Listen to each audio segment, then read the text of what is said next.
Okay, so thank you very much. It was just in time. So today's content, I will cover opportunities for businesses focusing on climate change and sustainability and SDG goals. Case studies from emerging markets like India, Pakistan, Turkey, and Africa. This is important because I think you all are coming from these countries. And what challenges do entrepreneurs face when they try such ventures? I'm not going to give you direct answers, but I think we want to dwell into this question. How did they overcome these challenges and how they take benefit of the ecosystem existing online and offline? So this is what we are going to cover today. And so I'm going to just stop here to ask you, what do you understand by climate change? And I want any one of you to speak or write in the chat so that we can, I have these 2-3 minutes for you to think and tell me from your side, what do you understand from climate change? Yes, you and then you speak. Okay, it's a change in the climate, but affecting the entire globe as whole, not a specific region or area. It's also characterized to be, I think, systematic change. So it's not like temporal thing, but it's something that is constant, and we can study this phenomenon and for explanations. Renuka, could you hear? Yes, I can hear, but it's not so clear. So can you just simply explain me an idea what he said? I think he's talking about, specific to one region. It's not specific to a region, it's affecting the globe. It is affecting the global, entire globe. Yeah. Yes. Yes. That is probably systematic, so it's like a phenomenon, and we can study it and realize it and understand the cause of it. It is very systematic, and we can understand the cause and impact of this phenomena, right? Okay. Right, it is a global issue. Yes, I understand, and we can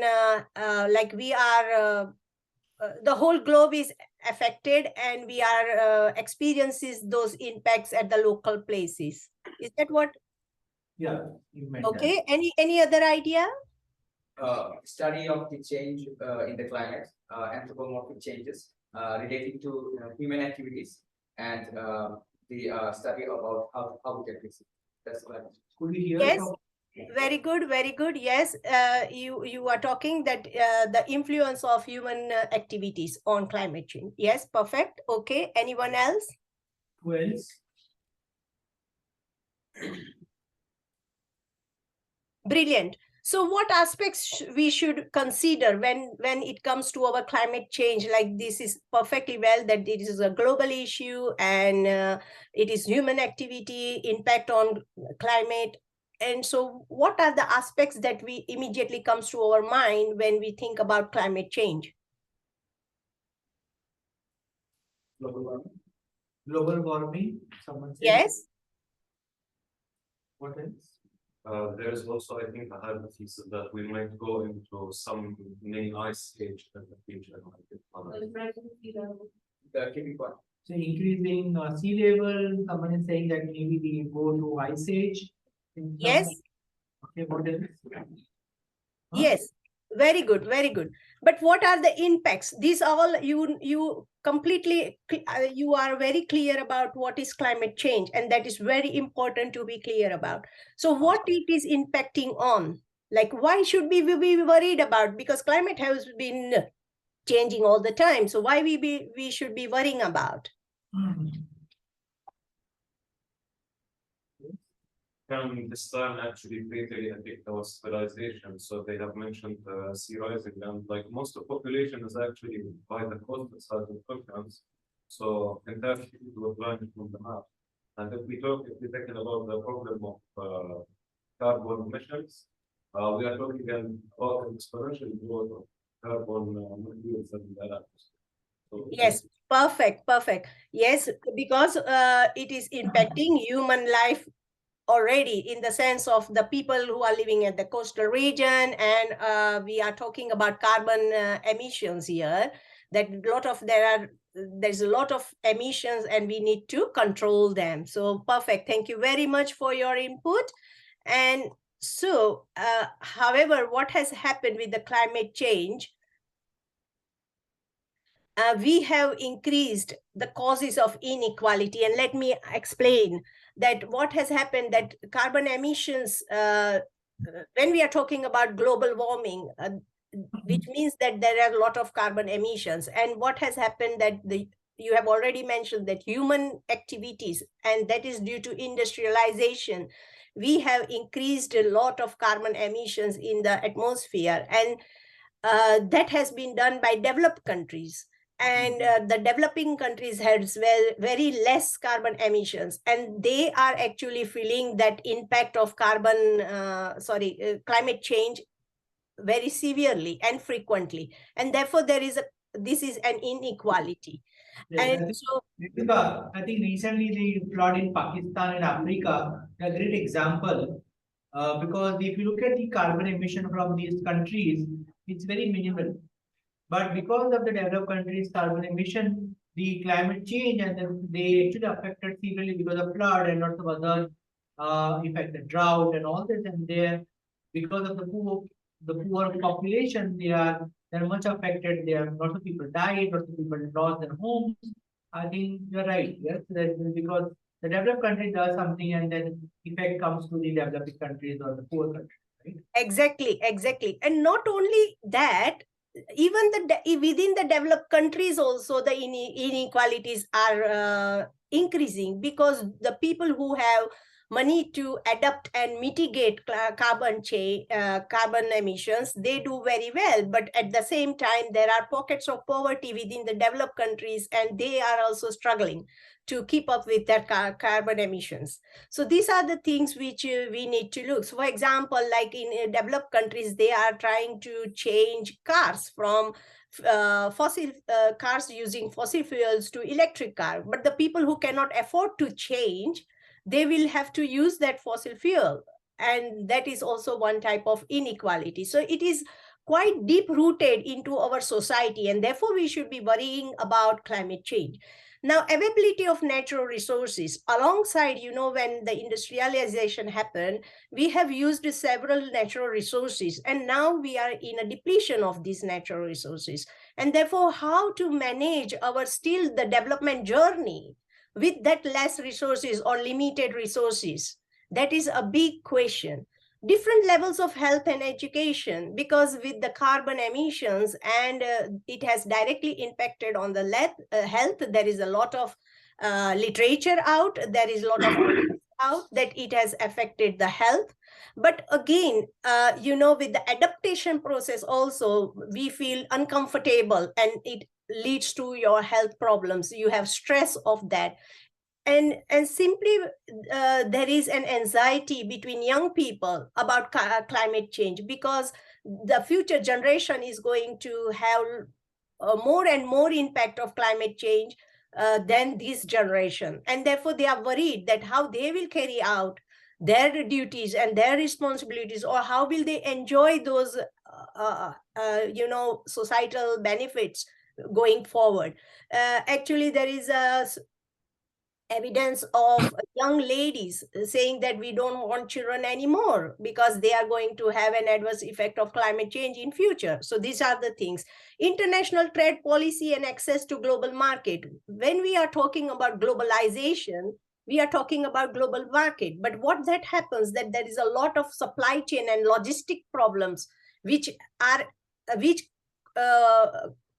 contribute to carbon emissions, and that we need to decrease.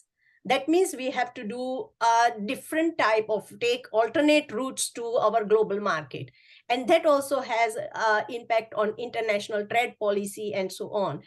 Governance and interrelationship also are very much tense, that because in the last few years there has been a lot of talk of transforming financial help from developed country to developing country to manage their climate change, but this has not happened.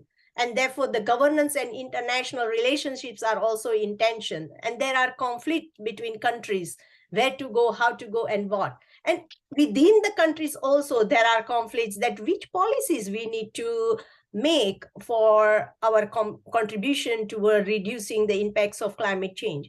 Vulnerability to natural hazards, which just now Abrar really nicely presented about Pakistan and recent floods. So I think these climate change is deep-rooted into many other things, and that is what we need to think and broaden our mind for thinking. However, we will leave that for now, and I will just tell a little bit of journey of how this came. All these came into thinking of sustainable development. Development should go on. We are not saying that we should not be doing any development. We must be doing. That is a part of our society to be happy and satisfied. But how to do it? We should be doing it sustainably. And this was raised in our, so this is a little bit of history about sustainable development. And the definition here, there are several definitions, but I think this is the most popular, and this is also most effective, that development that meets the needs of present without compromising the ability of future generation to meet their own needs. And therefore, we must be thinking all the time that whatever we are doing, is it compromising the ability of future generation? And that's why we must be very, very long-term thinker. So the world community began to realize that the development based on two pillars like this, economic and social, have its limitations. And sustainability is a crucial, and environmental pillar must be considered into our thinking. So the concept of sustainable development became like for three pillars, and this has been debated for years and years now, from the 3 decades or 4 decades. And the scholarly work of these points point out that we have to focus on all 3 points, and definitely we must be putting these 3 points on the basis of your any activity, whether it may be business activity, whether it can be your individual activity, whether it would be government policies and government practices. We need to have these 3 pillars down and in a balanced way. And therefore all the and that different actors work into these 3 different pillars. I mean, people who are in finance will work with economic development, people with environmental disciplinaries would work in environmental, and people with some social understanding will work in social. So we need all them to be on one table and discuss that problem and propose some consensus policies or norms or practices.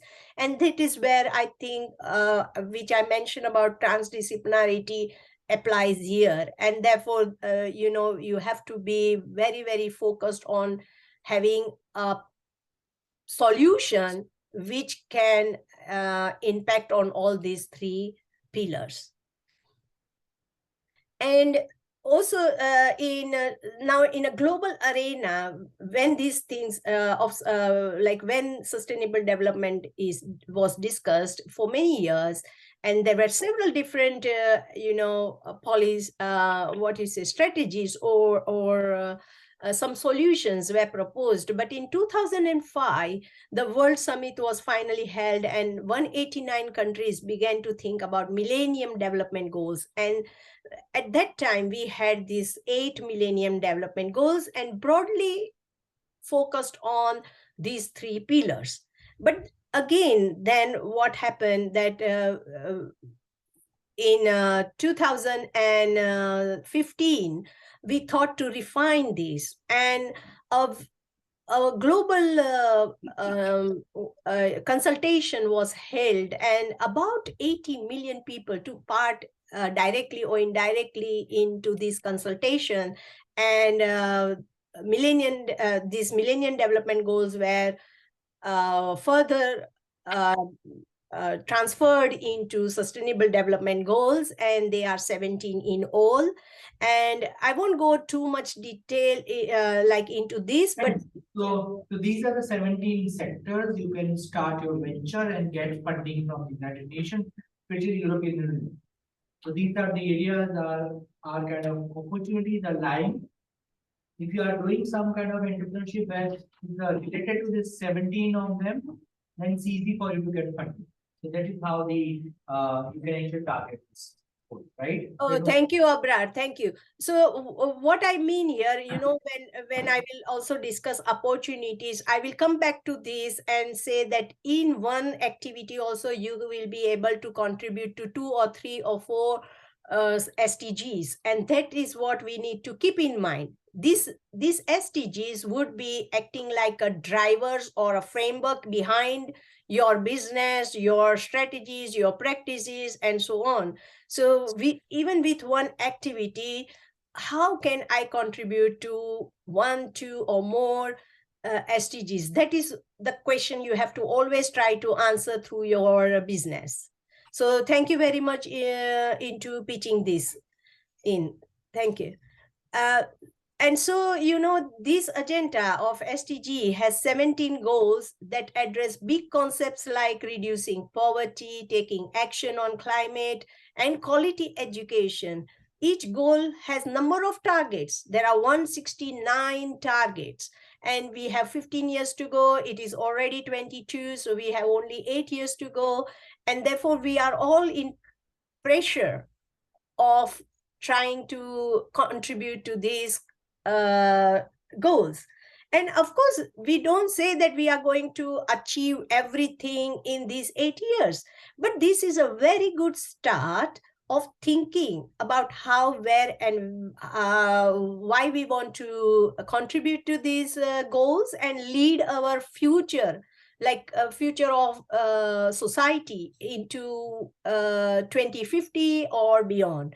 So that is what we want to understand when we are looking at these goals. And a crucial part of this 2030 agenda is that it also consists of these 5 Ps, which is very important. And the first P is, of course, with the people, where we must be considering human needs, and that is reducing poverty, reducing hunger, and all its dimensions that very important, and this cannot be forgotten at all.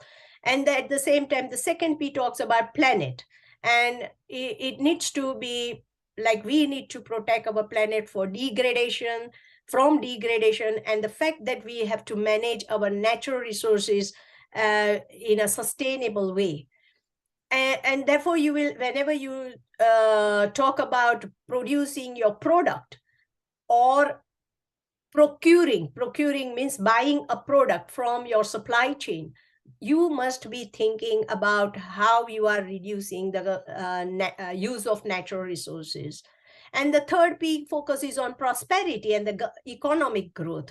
And this is very, very important, because while we are trying to reduce our supply chain and transit from one to another sector, for example, fossil fuel industry is having is already recruiting several a quite big amount, a percentage of people, and they are getting income from there.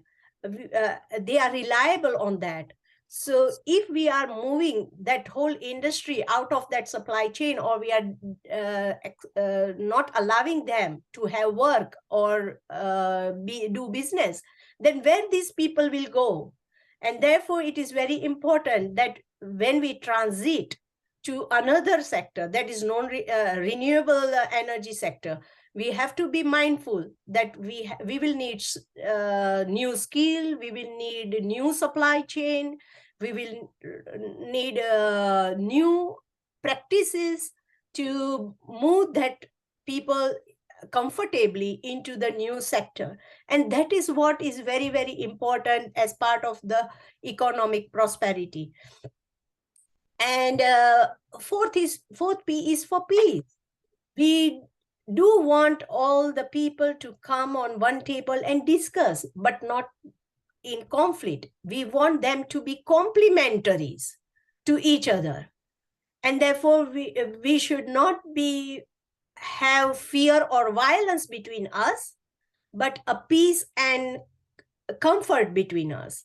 And how to make that experience rich enough that is satisfied by all the parties who are on the table. And that is what we need to think. And of course, this can be related from the table to regional, to the country, and to the international level. So you have to be very, very careful when you are proposing any new ideas, that you take buy-in from your sector stakeholders. And everyone must be free to live a life that is free of violence and fear. And finally, the fourth P is like it resembles to the last Millennium Development Goals, or partnerships. That is so important, that whenever we are talking about reducing or contributing to one or more goals, we will definitely need partners. For example, today, just now, you students are partners of this training for the trainers. I am a consultant, but I'm also a partner in this. You can think of that how we have all come together for one activity. And that is what you will have to think whenever you are doing any activity in your business or individually or whatsoever. And lastly, I want to make a point of Paris Agreement, which is legally binding international treaty on climate change. And it was adopted by 96 parties at COP21 in Paris. But so the goal of this Paris Agreement is to limit carbon emissions or carbon warming to well below 2, preferably for at 1.5 degrees Celsius. So you can see that this pink shade, which you can see on the graph, that if you do not have any climate policies, our carbon emissions can reach to up to 4.1 to 4.8 degree Celsius, which would be too high for our Earth, and we will not be able to survive, or it would be too uncomfortable to live in that atmosphere. If we go on such as what we are having in current policies, so few policies have been already developed for climate change, and if we continue with that, then we will end up to 2.8 or between 3.2 Celsius in 2100. Okay, and so we are counting these of 100 years.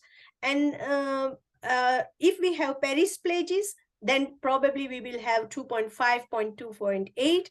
But that is also not enough. And if we want 1.5, we should be going beyond it. And we should be having urgent and very, very focused targets and goals to have our Earth in a better shape soon. So I will stop here, and I want to hear about now, if you have heard a word called net zero, and what do you mean by that, or what you understand by that. Anything, please share, just as you shared with the climate change. Even heard about net zero? Say that again. I'm just asking that whether they heard this word called net zero. I'm sure they must have heard Netflix, but not net zero. Netflix is a very good channel, of course. So no, also there is a very good serial from Edinburgh in Netflix. Do see them. What is serious? I would guess that net zero is a way of finding ways of reducing the carbon dioxide. Ways of reducing carbon dioxide from that. Folks, best would be you go out and have all the conversation, because I have to listen and then communicate to her. Net zero is the ways of carbon neutrality, ways of reducing carbon dioxide emissions from the atmosphere. So this kind of carbon dioxide emission, we want to reduce to zero. That's what he meant. Yes. We want to reduce our carbon emissions to like balance what we have just now to and there is a baseline. 1990 is our baseline, and so we had that some figure of carbon emissions then, and if we want to maintain our society or our earth atmosphere to that same level, then we must reduce our carbon emission to that level, and that is called net zero. Yeah, good enough. Anyone else? Want to add anything? Yeah, please. Renuka, I just want to tell you that we have a session from 3 o'clock. It's 14:24. So in between, I have to give them 10 minutes break. So we have around 20-25 minutes to wrap up, right? So how much time we have left with? Around 25 minutes. Okay. So I will just carry on then. Okay. Yeah. And so, of course, you must have heard about this pathway to net zero by 2040. So many companies are giving out these, that, okay, we have this pathway for net zero and so on. So I want to just come to this video, which will allow you to, so let me check out if I can show you this video.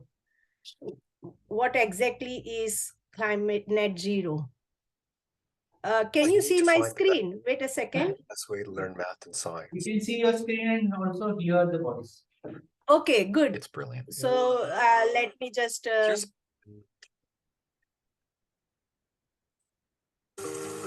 We've all heard about climate change, and now everyone's talking about reaching net zero. But how are they related? Let's start with the problem. Climate change has been triggered by an excess of greenhouse gases, such as carbon dioxide and methane, in the Earth's atmosphere. These gases trap the heat from the sun, which warms our planet even more. We're already seeing the effects through more extreme weather and melting polar ice contributing to rising sea levels. And this will only get worse if our planet's temperature continues to rise. One way we can all help is to do our bit to get to net zero. But what exactly is net zero? Think about running a bath. Turn on the taps and water is added. Pull out the plug and water flows out. To keep the water at the same level, you need to ensure what you put in and what you take out is balanced. Reaching net zero works in a similar way. We need to balance the amount of greenhouse gases we put into the atmosphere with the amount we take out. What we do to limit emissions in the next decade is critical to our future. From countries and companies to families and individuals, we can all play a role in our journey to net zero, which will help slow climate change.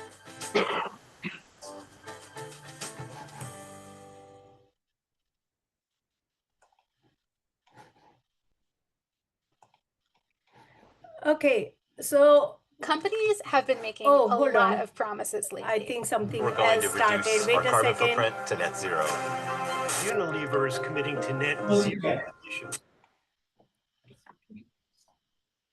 Okay, so the main thing I want to put or the key message here is that you will be starting your business anytime from now, and therefore you will have your first target will be to be net zero, because you cannot have more emissions than what you are going to produce, in the sense of whatever you produce, you will have to sink that emissions. So net zero will be your main target anytime when you start the business, because your business is not traditional. You cannot go back, right? So that will be your utmost priority. Whatever the business you do, you will have to keep net zero in your mind. Okay, and I can propose one tool here. My research tells that Wait a second. What has happened? Why? I think you should close all your YouTubes. I think close all your tabs. being a very active. I don't understand what is going on. Everything is closed here. I don't have any video on. The background, do you have anything? I don't know. Climate change. I looked at the climate response plan here. And I try to Wait a analyze second. it I think using this pastel. slide, sorry, that slide had an previous recording on it, so I'm going to just escape that slide. But I want to give you a tool which is called Pastel, and please write down if you want. It is called Pastel. So P for political, E for environmental, S for social, T for technological, and E for, again, wait a second, let me just see. Economic. It's economic. Economic, yes, exactly, and L for legal. So if you can analyze your activities or business activities through this pastel, you will realize that what things you need to do alternatively, or are there any different avenues where you can pitch in a way that it contributes to net zero, makes your business sustainable, and so on.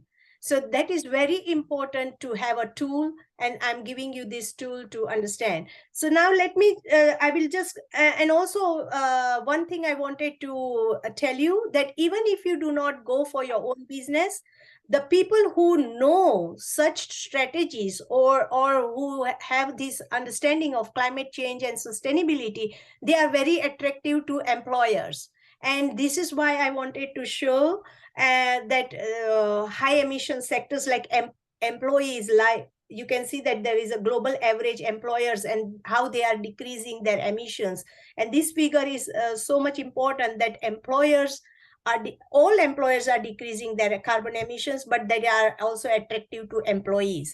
And therefore, if you can become such an employee, you would be attracted to the employer, and you will have a better value for your employer. So that is also very important to know. So here I will give you one example of a company from India, and I have not written the direct name of that company, but it is a plastic upcycling unit to create high value products. And so what has happened here, you can see that any industry needs capital to start. And with a startup or entrepreneur who is individual or having a new industry has a big challenge. And there are several opportunities through grants and loans and other things. But however, you must keep in mind that how you are going to refund this grant and refund, well, if it is not non-refundable, then that is fine. But generally you start with a loan or something, and you have to think about your financial flow, which is very important, that where you will go. So here I have put, I'm going to send the slides if you want, and you can digest this later on. However, you have to think about the whole process and your operational process. Of course, that is easier to think because we all know mainly about how we can go about a business, but you have to be careful about financial flow.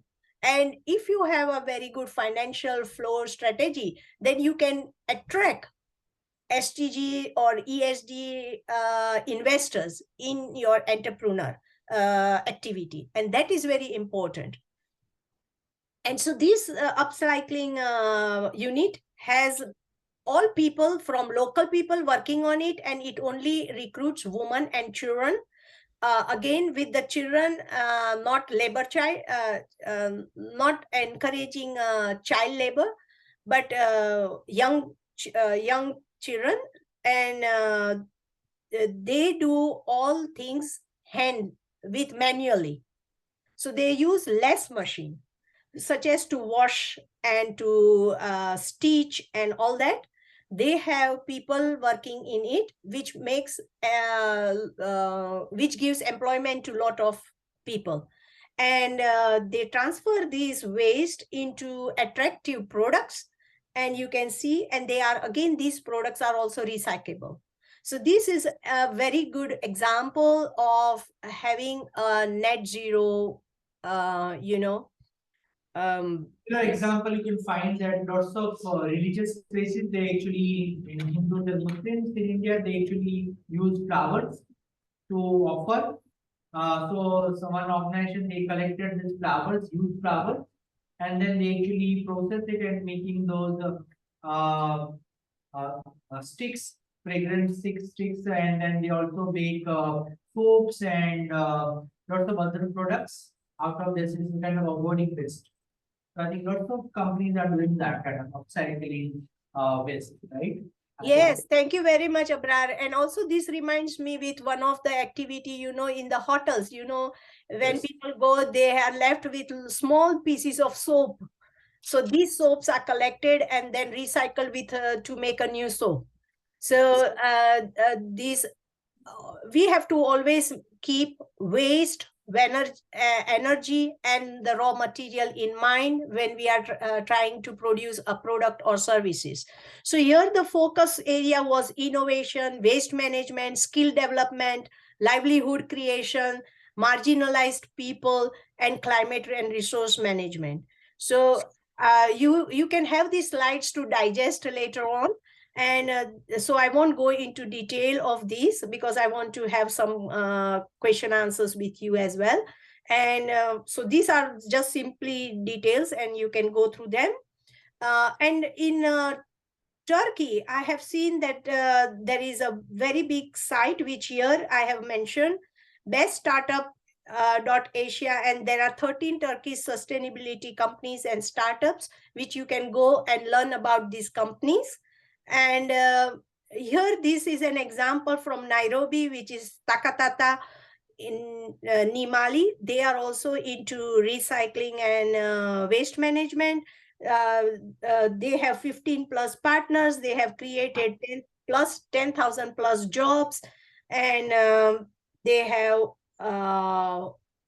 they service 1 million homes, and they have trained plus 10,000 employees. So this is a very good, and they have a very good example of what you can do. And they have a channel of global channel, and there are plenty of, self-learning tools from them. So, and they have an app feature which help them to reach out to their community. So these are very, very good examples. So here is one of the lady from, I think she's the director of this Takataka Nimali, and she's receiving some honor, or she's talking about her business, and that is what this. Someone from Nairobi? Yes, they are from Nairobi, yeah. No, I'm just asking, do we have some students from Nairobi? Yeah. Yes, carry on, Renuka. Yes, Renuka, please carry on. Okay. All right. So what challenges do entrepreneurs face when they try such ventures? Can anyone tell me? So how long we have now? Renuka, 10 minutes. Yeah, great. So we have just questions now to and we can discuss. So what challenges do these things, like when I explained all these, do you have an idea what challenges would entrepreneurs face when they try such ventures? Yes, I think the ventures that are more green and that are more sustainable and all tend to be more expensive than the ways that which they can like cheaply do it. It tends to be more. They say that the products out of the waste comes and out this kind of ventures. The products coming out of these ventures are expensive, right? The challenge is that it's very expensive way. The expensive procedure or the outcome? The procedure is the outcome. The procedure is expensive to produce this kind of product.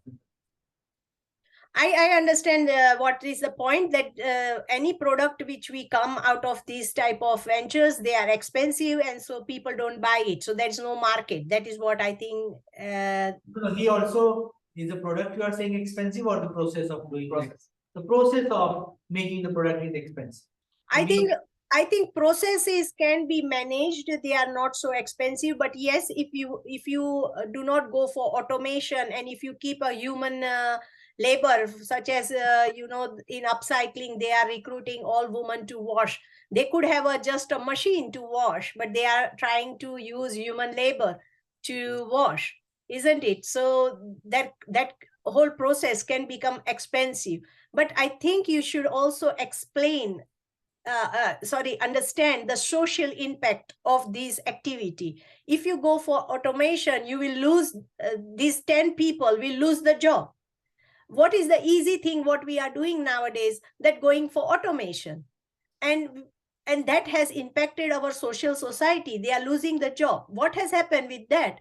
The people who lose the job are in depression, and they have family problems, they have health problems, and they have mental problems, and that is impacting to the economy adversely, because then the country has to give this money to manage those things for them. So you have to increase your health services. Like when we look at a country level or a regional level, the expense that we have put, the investment which we have put in automation is not rewarded nicely. Whereas if we put the investment into social labor and employment, that is rewarded very nicely, because then people have income, people be happy, because people remain healthy, and so on. Yes, I do not encourage that we should have heavy workload for people, which would adversely impact their health and safety. But we should have a process where we can think that, okay, if we can recruit human labor, then yes, we should do it, and we can encourage the skill development within that people and employ them. So this is a balance we have to, and we have to highlight that into your market, that see, we are recruiting this many people, we are giving employment to this many people, we are putting this much money into economy, and that is what is important to showcase for a venture when they are having such challenges. So this is one example that you have to think of 3 pillars whenever you are talking about. And thank you for raising this point. It is expensive, but if it is accepted, or if the people buy in this idea, and if everyone go for that product. So for example, if I want to buy a new bag, and if I do not buy a bag with a virgin or a branded bag, which is normally expensive also, and is sourced from far away from a country, and if I buy a local product, I am doing my own contribution towards this sustainability and those SDG goals like poverty and employment, decent work, and so on. And if I am doing that, then that is very important. So individual decision making and your business decision making are very important in contributing. And so we want to change that strategy. We want to change that transition should happen from thinking that it is expensive, but rather it is a balanced investment. So that is what we want to do. And so I think I have covered the same slide here, that how to overcome these challenges. I have given you the answer also with that example. Now, take benefit of this ecosystem existing online and offline, and which I will show you now. There are, of course, the program which you are involved in today is like KIC, big program on entrepreneurship, and you can become a part of this community. You are already a part of a community, but you can become you can take an active role in this and get involved. There are plenty of opportunities which I have highlighted, that Climathon program, climate launch pad, and so on. And then this is very important. Sorry, Renuka. Look, these are the 3 programs you can be part of, because you have the certificate. Once you get certificate, you try to be part of these programs. They have the funding. They can give you funding, Climathon, Climate Launchpad, and Clim Accelerator. Search online, join the program. As Dua said, apply. Nothing wrong trying. You have designed your thing, you thought of a business idea, but then try to link with the SDG goal of climate change. How your business idea will help for contributing to climate change, and then maybe you can get the funding, right? So I think, yeah. Yeah, thank you very much. This is so important that you keep on, going Google browsing, and you can get. So there is another one which I have also put a link here, and it is called CLIM Accelerator Beyond 2022. It is a global, currently it has a few countries, but it is a global, it will expand, this program will expand. So I have put links to everything, so please go and explore yourself. And these are other more links about where you can go and how you can engage, plenty of these. So I have put all together for your to start exploring. And this is still 2 more, and these are especially in LinkedIn, which I wanted to highlight. You must have your account in LinkedIn, definitely. Well, there are several channels now, but I think LinkedIn is a very professional and focused channel. And these 2 groups are especially talking about entrepreneurship, innovation, climate change, and so on. So become part of this group. So at least even if you don't contribute as a post or anything, but you keep reading those posts to absorb the knowledge, what they are sharing with you.